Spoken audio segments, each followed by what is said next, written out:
Habang inaantay ko yung namamalingki, namili lang ng pagkain.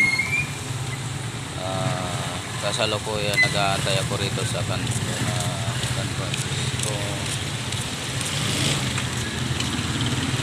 kanto ng San Francisco. Andito ako sa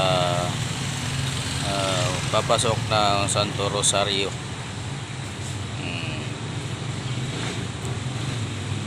Binabati ko pala lahat yung mga kasama ko sa trabaho. Edward Maribali, okay, Jeffrey Kalaykay, Albert Alexander Pamintuan, si Ruel Tolentino, especially ang aming tropa pinangungunahan ni Master Sergeant Jeffrey Calaguas,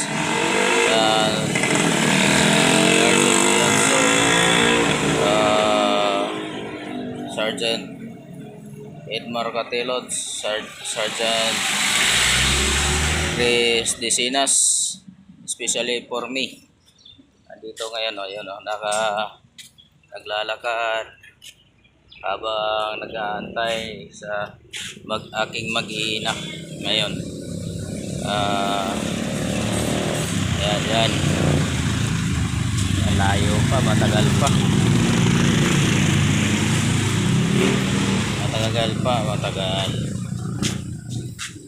Ito habang nagpapahinga, yan yung motor ko.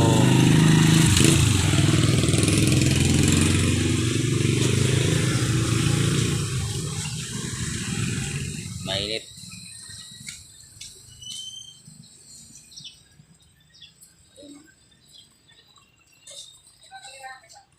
Yung mga friends ko sila ni Sergeant Duganadelio na sa GC namin na